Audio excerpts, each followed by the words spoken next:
met Alan back in, oh wow, had to be back in probably 2000, 2001. Met Alan Wilson working at the Bills game in the press box. I'm covering Challenger Community News as a sports director at the time.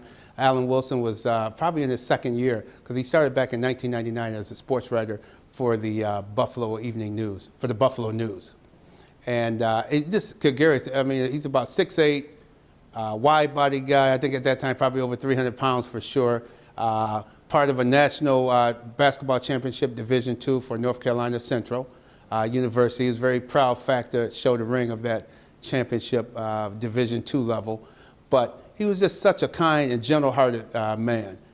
The thing I remember about Alan Wilson and his career here is, if I'm not mistaken, Alan didn't go directly into the newsroom. I think he was working down in advertising, and the tenacity that he had to get up in the newsroom and to prove to them that he had what it took to be there in the sports department. I really admired that about Alan, and he had actually several tours with the Gannett Rochester newspaper, working for both the Democrat and Chronicle and the Times Union. So he had an experience of being at the evening and the morning newspaper. And Alan just had a very nice, gentle personality. He was a big guy, which could be imposing to some people, but that smile that came across his face, it would just let you know that he wasn't out to get you in an interview.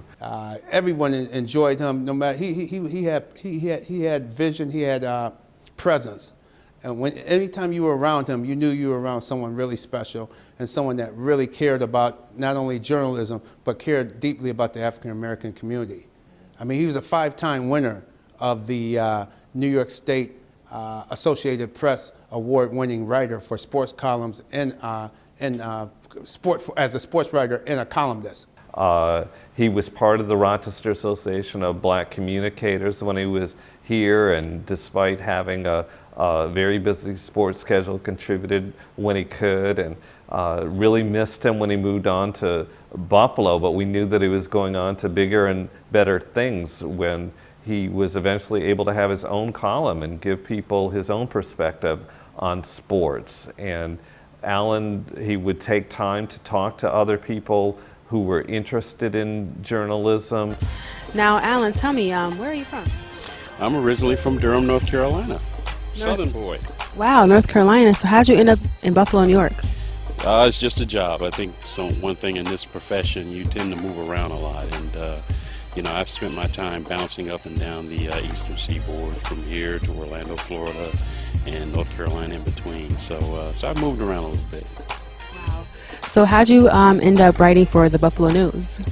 Well, I was actually working in Rochester, and they gave me a call. I came up for an interview, and they liked the stuff that I presented to the table, and they hired me on the spot. So I mean, he had many awards. You wouldn't know that he had all these awards because he was just so down home and so everyday type of person that he really treated everyone the same. And when you read his articles would take you there. If he was at the Final Four, covering the Final Four in NCAA college basketball, you would think you were at the game.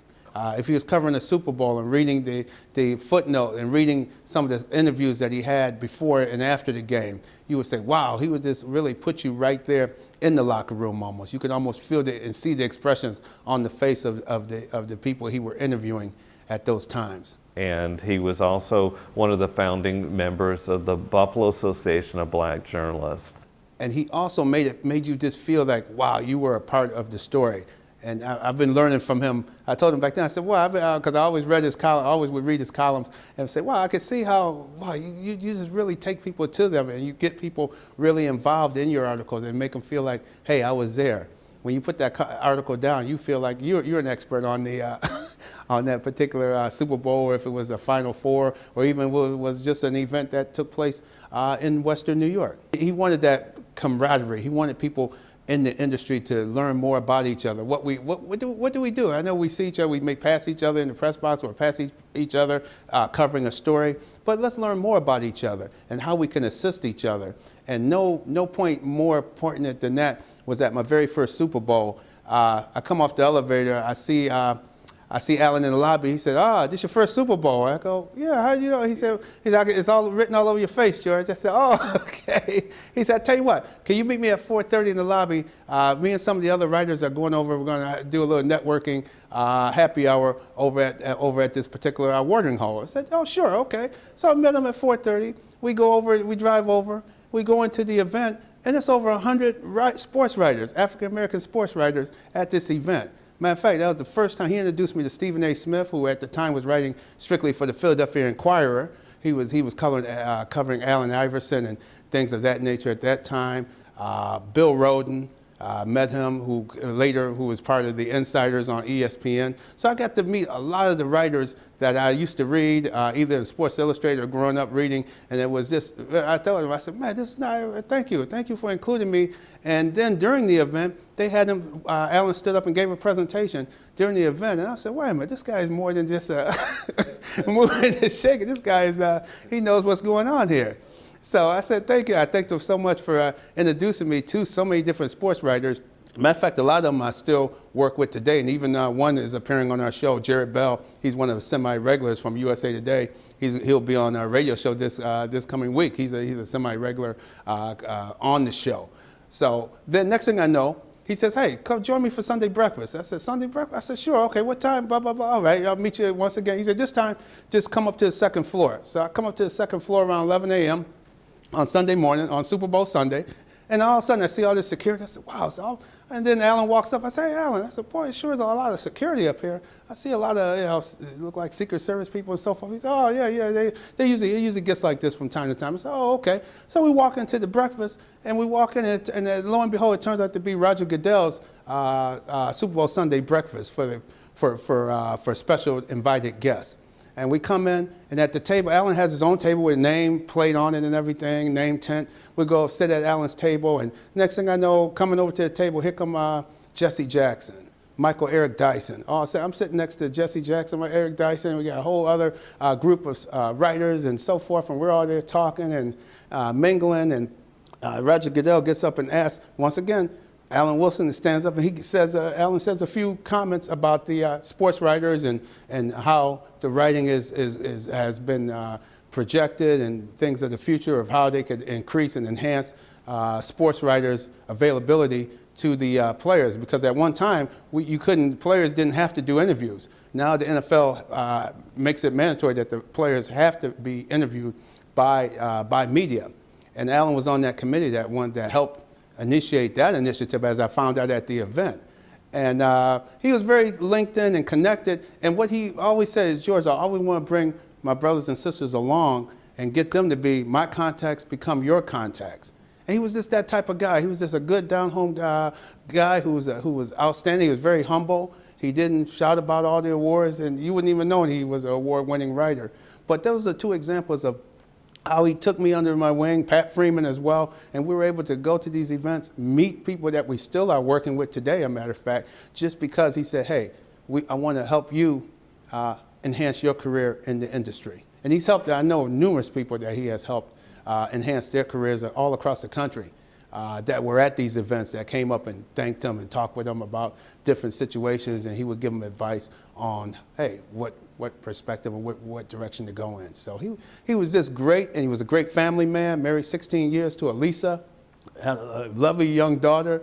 So he was a good family man. He was just an all-around good person that we, as the Rochester Association of Black Journalists, the Buffalo Association of Black Journalists, we all should be very proud that we had a chance, for those of us who had a chance to meet him, and those of you who didn't have a chance to meet him, Google him, look him up, read some of the information, and that would be your blueprint of how to be a successful and continue in the journalistic world that we live in today.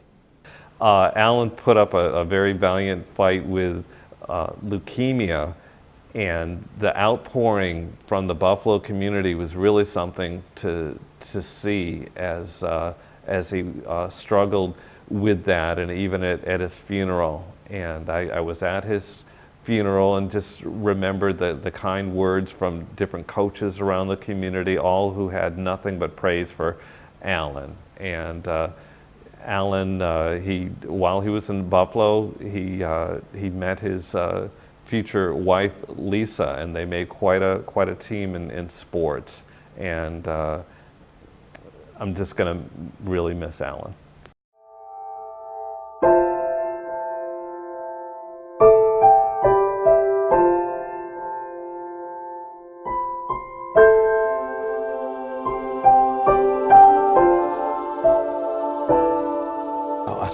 I believe I met Marsha through the Blounts, James and Miss Carolyn Blount.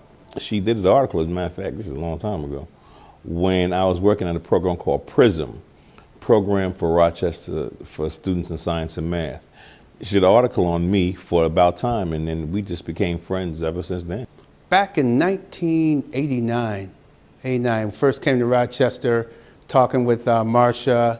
Actually came to Rochester in 87, but I actually met her in 89 at one of the, Bawali had the festival, Omar Bawali had a festival, and it was part of the Rochester Association of Black Communicators at the time, which has now evolved into Rochester Association of Black Journalists. But at the time, we took part in the film festival, met Marsha at one of the events, and she has been a friend ever since. She started writing for the Challenger in 1990.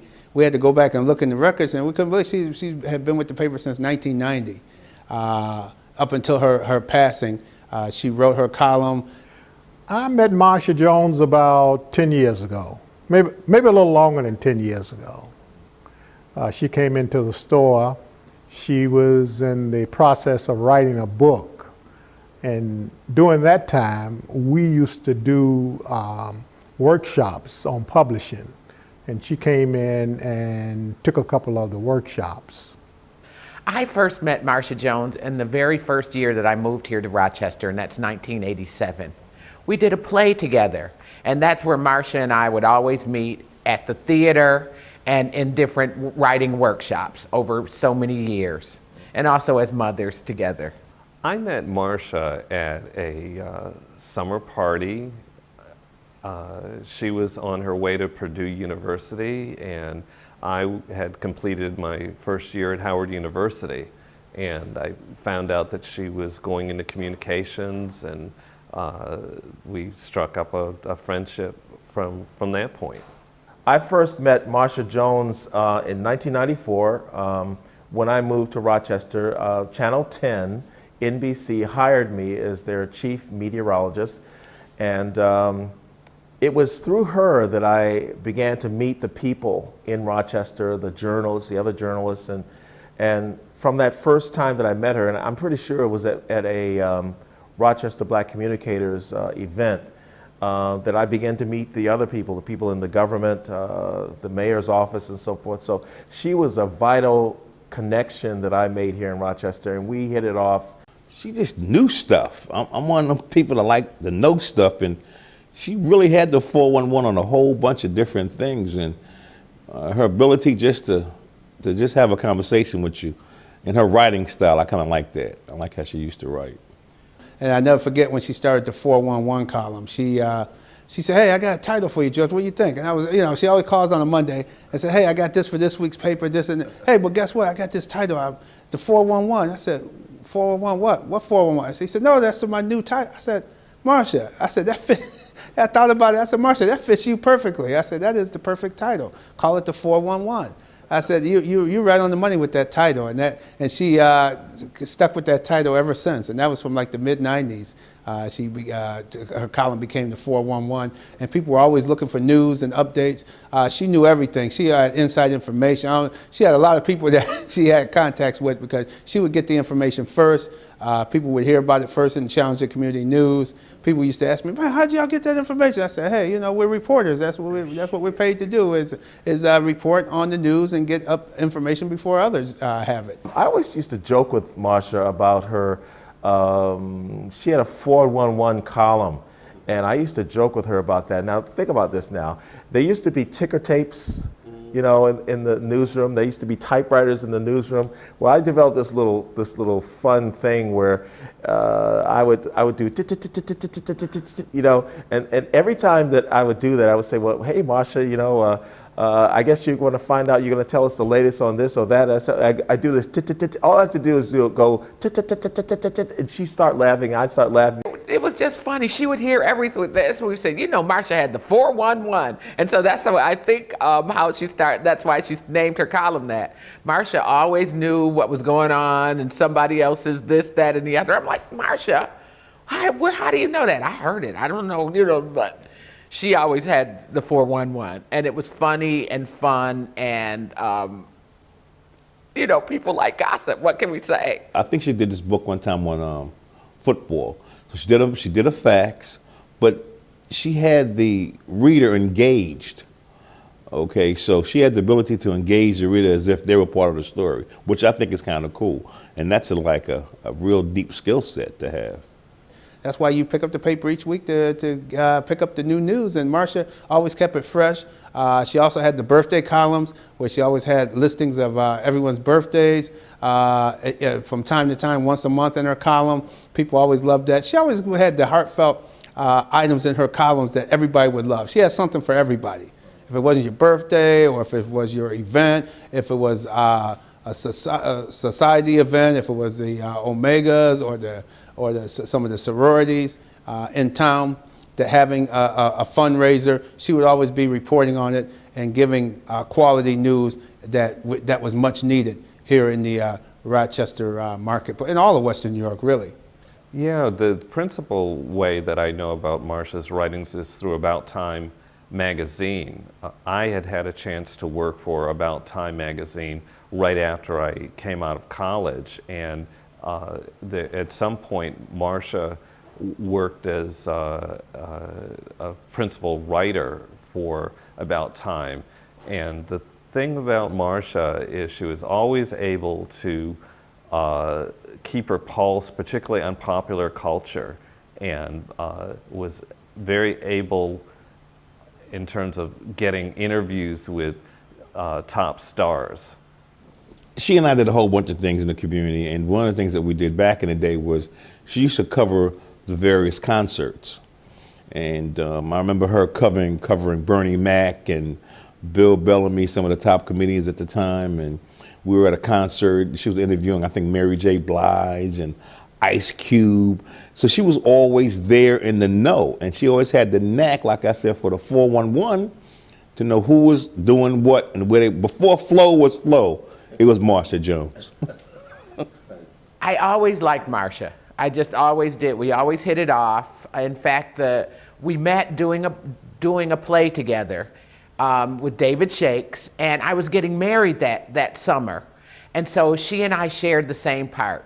So we played a very mean and stern prison mistress. And so we had a lot of we had a lot of fun together, working together. And even though it was a cruel part, both of us think we're kind of funny. It's just the way that we look that we got that kind of part, So we also shared that people would say, why do we always get to play these kind of mean roles? Well, we're really kind of funny, So I've known Marsha for so many years. Later in life, as she started getting into books and becoming an author, boy, she really took that title as author very serious. And she always told me about, she was always on her way to the library, going to do some research, looking up information. So she took pride in being an author. And when her books came out, she took pride in really being out there promoting her books, going to Move Maker Bookstore, going to Zawadi Bookstore over in Buffalo, going to different bookstores and having book signings and getting her book. She was out. She was a good salesperson as well. She was a good marketing person. She marketed herself very well, and she really took care, and also had to balance a family of raising 2 girls. She really had a balance in life. She was always on the go, but she always took family time to raise her kids as well. One of the things Marsha was very proud of was her Caribbean heritage. She was, you could see her march in the annual West Indian parade, the Caribbean parade that's held in Rochester, and I think that's something that she also passed on to her children, and that very important part of who she was.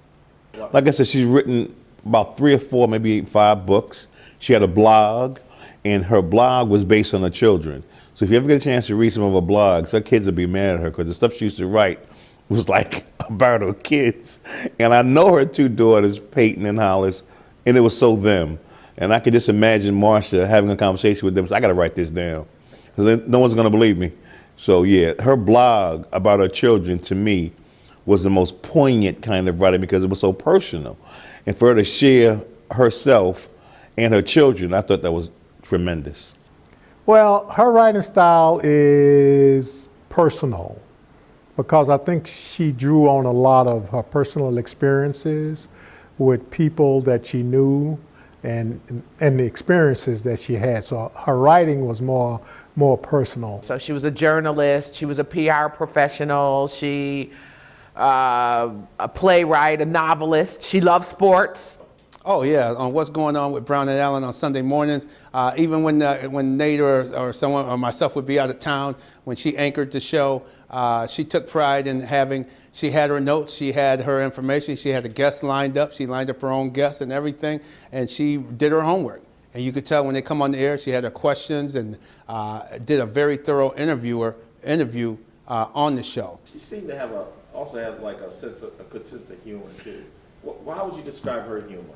It was, like I said, she was a part of the guys. So on my radio show, for example, it would be me, George, Kevin, Joseph Hill, and she was the only estrogen in the building. And she took advantage of that. So she could hang right there with the dudes with no problem. And even as you got closer to when you could see she was ill and not quite herself, health-wise, she would still come to the show, do her segment, have it all well written, have it produced, ready to go, and she would always come on the show and do what she had to do to get the job done. And if you were a listener during that time period, you wouldn't even have any idea that she was sick or under the weather at all. That's just the type of professional that Marsha Jones was. She would come to the show every Sunday, and she had a stroke, and despite the stroke, she would get up in the morning, and it'd be cold some of those winter mornings, and she would make it to that radio station, and she would get up on that show, and as if nothing was wrong. You would never know it unless you knew her. So she pressed her way through to the very end. She wanted to be involved in whatever we were doing at What's Going On with Brown Allen on Fox Sports. Whatever we were doing, she wanted to be there. And we allowed her to do that because that was part of, I think, her healing. I love her sense of humor. I loved it. I remember it today. And she was a very intelligent woman. And she was most proud of her, in later years, she was certainly most proud of her children. And I admire her tenacity. And even in her later years, when she was, had the illness, she would come to our RABJ meetings. She'd have her cane, and she came, and she was quite a fighter. I think if you know anything about Marsha, you know she was dedicated. If you ask her to do something, she would definitely go out of her way to get it done. If she started a project, and I can only speak for the plays that she did, she was definitely going to finish those plays come hell or high water. But she was a very good person. And she was a very just outstanding person, just a good people. I mean, she was good to be around. She always had knowledge on everything, not only sports. I'm a sports person, but she also had on the arts, world news, the whole 9 yards. She was just real good people, and she's been missed a lot. Even the owner of the publication, Miss Alnisa Barbara Banks, I told her about this, taping this, and she said, make sure you really say that we really miss her at Challenger Community News, because she always had a part that would bring in some really good news, good, strong writing. And it's hard to find that today. It's people with really dedicated and really able to write, and write with quality and with style. And she had a way of taking you to an event. You would think you were there after you read some of her columns. How will you remember Marsha? Man, me personally, just the fact that her smile, Nate, I got something for you. That's what she'll call me. Nate, I got something for you. And that was kind of neat. And she would always try to help me out in terms of getting ads for the show, just being a part of whatever we were doing with the Challenger and about time. So she was one of those persons, if you needed something, she was a go-to individual. Oh, she'll be missed. Rochester misses her greatly with her knowledge of Rochester, her columns, her updates on what's going on in the African American community, in the community in general. Her tenacity is really missed. She was very tenacious. She would definitely get the story. She would follow up on an article if it was something she wanted, and someone said no. Well, she was the wrong person to say no to, because she was going to always find a way to get that interview, get the story done, and be able to finish an article. She's someone that young people should take note of, Marsha Jones. Just Google her, read about her information. But also, one thing you may not see in the notes is she was very tenacious, and she didn't take no for an answer. Marsha was my friend, my creative sister. And also she was a sweet mother to her beautiful daughters. She would be so happy today that she's a grandmother. So I'll remember her also for her love of writing, her love of the arts, her love of sports. So her general enthusiasm for life is something that I admire and like about any human being, and especially Marsha Jones.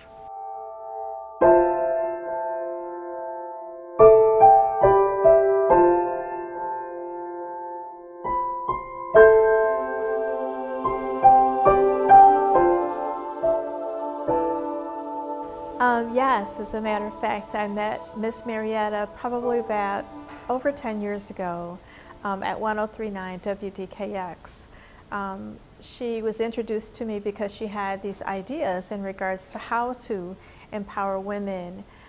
She felt that a lot of women came to her asking her for advice or direction or how to promote themselves to their next level, either academically or professionally, or with their entrepreneurship spirit. So she was thinking about what she could do. So she brought together a group of women from all walks of life, different areas of professionalism, and started to brainstorm and how she could impact them in a larger way versus one-on-one. I met Marietta in church at the Mount Vernon Missionary Baptist Church back in about 1973. Yes, it will be more than 25 years ago, and I met her in church, and for the longest time I didn't know who she was, but I would watch her every Sunday as she would enter the sanctuary with this sort of dignified elegance, and then having occasion to work with her on different events and committees at church. I got to know her. She excelled in one-on-one.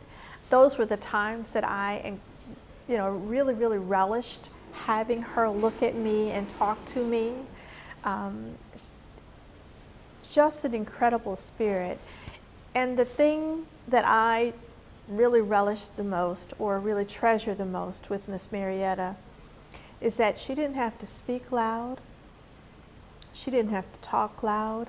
She chose her words carefully. And you understood both the meaning of the words as well as her spirit that she attached to them and the way that she shared it. When I met her and she was really developing the concept for women to women, she put it together with this core group of females that said, we can do this. And instead of it being a one-session event, it ended up being a spring and a fall event. The spring was designed to really help women look at their own wellness and their own well-being. And then after the fall piece of it was really focused on the entrepreneurship spirit. If you wanted to have a business, grow your business, you were interested in the business aspect of it. So it was two dynamics. She looked at the whole person and she looked at how that person could perform in their business environment. And that's who she was. Well, starting out with my girls, Marietta used to talk to them in church, and she started to introduce them to plays and different events going around the city. And they were girls that loved school, made good grades and everything, and she would always compliment them on their grades and on their achievements. and she would always give them a word of encouragement. So when they were old enough to get married, she was part of their wedding setup. She would always introduce us to someone that was in the know as to what you needed to know. Most frequently, it would be our Women's Day Planning Committee meeting. It's an annual event where women are in charge. And invariably, I would work on the committee for publicity. And usually that committee would be chaired by Marietta. And then events related to our scholarship committee at church. But most often it would have been with the Women's Day planning. And on a number of occasions, she served as a chairperson of that committee, as well as our Women's Day speaker. She was all about empowering women. And she did it in such a way that always talked about that spirit, that gentleness. But when things didn't go well, she would purse her lips and she would let you know that things weren't going well. She didn't have to raise her voice. You know, her back became just a little bit stiffer and she sat up just a little bit more upright. But that was her, and you knew what she was sharing with you, either the positives or the challenges, you know, that you could overcome. It was with that good spirit. That was Miss Marietta. We started a project at our church for the community, which we call Unity Day. And she and I headed up that project. And we've been doing that for over almost 10 years. And she and I would get together with, she would bring DKX in, and we would get outside vendors. She would get sponsors and different ones to come in to help us celebrate that. We would sell food.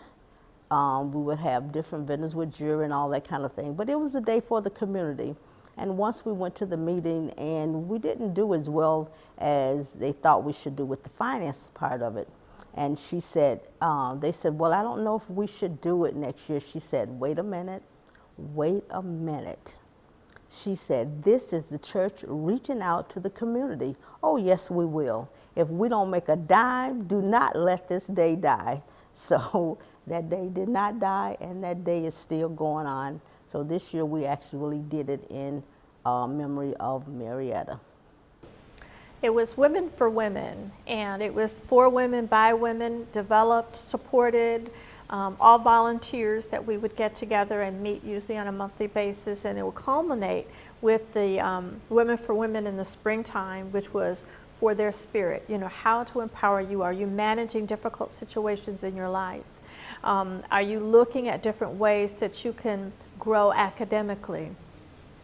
That was the first phase. And then in the fall was the second phase, which really looked at developing those business acumen, the skills, those networks, the opportunity to really, really fuse together what your idea may have been to become a businesswoman and then actually bring it to fruition. She brought in so many different partners that actually added so much value. So you had a wealth of information right in front of you. And then from that, that's when the dynamics began. How many people really circled back to her to say, this is what I've done since I attended this session, was just astronomical. The number of new businesses that were started because of her, bringing that network together, that built that sense of empowerment together, was really, really incredible. And then the other piece that happened normally in April was about the spirit. You know, how could she help heal you? So if you went through a challenging divorce, or if you were facing, you know, your own health issues, it was all in regard to your spirit. So she looked at how could she help heal that spirit. Well, she always told us time was money. And she said, when you go to do something, you have to build in everything, the time, the cost. And she taught the young ladies, which they all remember, dance to the beat of your own drum. So she taught leadership, and that's what the kids are doing now. That's what they're remembering her as, being a leader, doing what you want to do, not what you've been told to do in some senses when it makes sense. So the encouraging words, which still resonate in their mind and in our mind, and especially in mine, because I remember, always push forward, she says. Never give up, you never stop. So I remember her as a strong, not only a black lady, but a lady. She was a lady, and whatever she said she was going to do, she would do it. Because there were some times when we did things for kids and we always took donations. I said, oh, I had to put your money in because I couldn't find you. That's fine, she said. She would always go in her wallet to get it. So whatever she said she was going to do, she was always a backer of her word.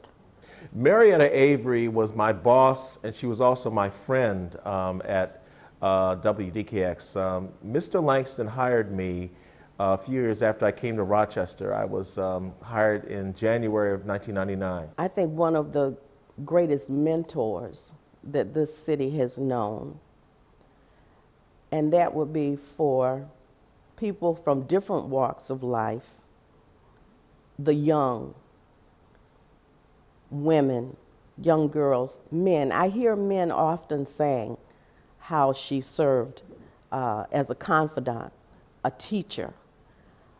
She looked out for people, and I think that's a legacy for her, being a mentor. Yes, she was a mother, a sister, girlfriend, but mentor is something that comes to mind when I think of her, and very generous in her guidance and her knowledge, her wisdom.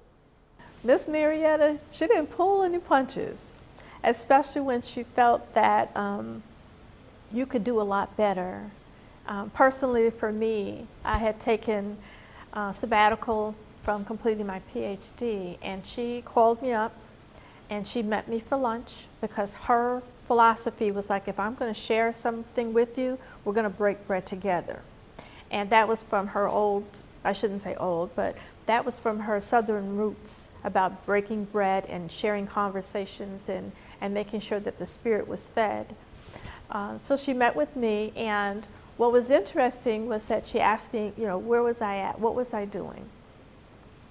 So I kind of gave her the light stuff, the fluff, and she pursed her lips together, and she looked at me and she was like, you know, so when are you going to do it? So within that next hour, once I finished up with lunch with her, I just went right back, went online, and re-engaged the enrollment process to complete my PhD, for which I did. And I really owe that to her, because she asked me, what was I waiting for? That was one of her key words, what are you waiting for? And it just prompted you. So when you took a look at just my experience, but with the young folks, she was energized by them. She really looked to them to say that it increased her energy, as well as realizing what she needed to do. She did back to school rallies where people were really looking and had a need. And that was one of the things that she stood up when she recognized that need. All hands were on deck. All Women for Women volunteers were there, and we made sure that we served our community. She was about community. She was a real businesswoman, and yet she came off being very personable in her dealings on an individual basis or a group basis. When I first saw her, I knew that she was an individual of authority and power, and yet she didn't flaunt that. But you knew that she had influence, but she used it for serving others. That was one of the greatest learnings that I had. I remember occasions I would have to call WDKX to speak to her. And she would return my calls immediately. Now, you know, this is coming from the top executive there at the station, and yet to respond to me in that way, that was really gratifying and encouraging. She always said, you know, they would always think that she could just pop her fingers and something would happen. She said, no, it doesn't happen that way. You always need a sponsor. So she taught actually us how it actually operates. Just because you ask me to do something does not mean it just happens like that. So she actually explained and showed us how you actually get a commercial on the radio. And I knew that when I talked to her, I always got good, sage advice from Marietta. And I really appreciate that. And the thing about it is that I learned that the advice that I got from her, it was good that when people came to me for advice, that I passed on sage advice to someone else. So I think that's something I learned from her, that she had a lot of experience in sales and advertising, and was a wonderful professional at what she did. She did it very well, and a good, fine example. And I learned a lot from her, just being in her presence, talking to her, she'd tell me about deals. She really focused on what the goal was, and the goal was always to inform the community, no matter what the format, either over the air or doing different initiatives that brought people together, especially for her when it came to women. She was also the station's historian. Because she was there from the inception, she really had a lot of documents and letters that are truly treasured. It was not an easy task, and she would tell you from the beginning, just by her understanding the process and understanding the vision, she was fully there to give her support, lend her support, as well as her garnering that expertise. She received a degree from the college that she went to in Atlanta, but that wasn't in radio or communications, but she found her way. And so just by understanding what that vision was, she knew that she was a part of something that was bigger, that was going to impact the Rochester community as a whole. And that's why she stayed as long as she did, to give as much as she was able to give. That is something that's truly incredible within itself. Well, they learned, keep it moving forward. Marietta didn't play around, let's say. She was deliberate and focused. And she led people in that same way under the, let's say, some official title that she may have had, as secretary to the trustee board or without a title. She was a leader, and she encouraged, let's say, folks not to waste time. Let's get the job done. We know what it is that has to get done. Let's do it. And yet, she didn't have to be pushy or bossy or demanding in her demeanor or nature when dealing with people. She was just Marietta. She was honored by the YWCA, and it was their annual Empowering Women Luncheon. And it was just after she was, healing and coming back to herself that she was back out in the community. She had her short afro, she's had her glasses on, but she came in there strutting with her head held high, little thinner than usual, but she had on her red high heels. And she said she was walking with a purpose. We honored Miss Marietta at the Women for Women event as well, because we were glad that she was back to the fold. She took time off, as we all should do, to heal herself, and then she came back to us strong, purposeful, and prepared as ever. The dedication for Andrew Langston Way, again, came as a culmination of a lot of efforts from the City of Rochester and Mayor Lovely Warren, State Senator Joe Robach. When you took a look at the station itself and Mrs. Andrews Langston, it was an incredible, incredible day. And there was Miss Marietta, always at the right hand of Miss Langston, supporting that family, supporting the mission, supporting the goals, and then supporting the community as a whole. Bright sunny day, which meant it lit the way for a new, millennium to come to us. They could only move forward in regards to, knowing that there's a street named after somebody that's very notable within our community. Lots of people, lots of respect, and a lot of awe. It was like, oh my goodness, we waited so long, it's finally here. And that's something that truly that family has given of itself, and that family includes Miss Marietta Avery, but then the Rochester community has also recognized how much the station has given of itself. Well, as I said, the encouraging words, and with my niece, always patting her hand with a little something, always telling her to go forward. And in my mind, sometimes when I'm tired and I can't make it, she just said, you can't stop now. So that always come back to me, you can't stop now, you got to keep doing what you're doing. Push forward, keep going, don't give up now.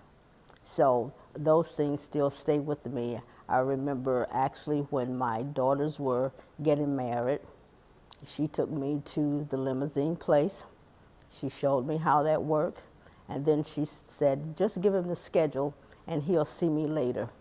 So things like that comes back to me, because like now some things I have to do on my own.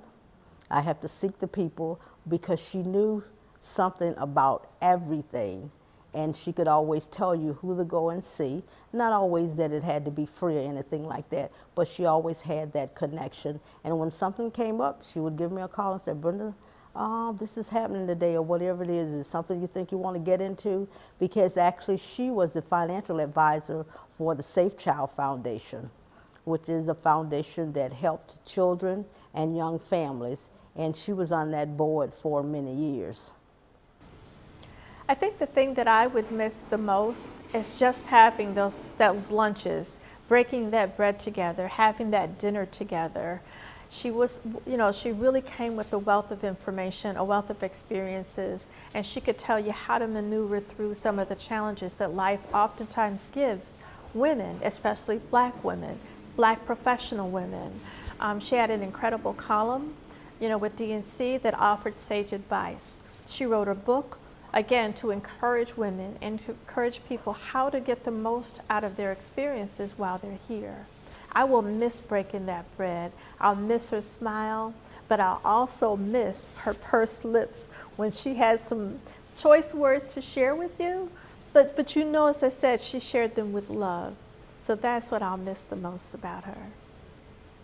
Her legacy will live on the example that she has left behind, the role model that serves even now to be a yardstick or a guide for others coming after her, especially young women. During the time of the celebration of her life, to have conversations with young women who talked about how she had been there for them, how she had gone out of her way to be a mentor to them, to pave the way for them in various ways. And she's left this sort of an icon, this example for others to strive to be like Marietta. So I think it's a gain. We lost her, but that legacy is here, that legacy of excellence and leadership.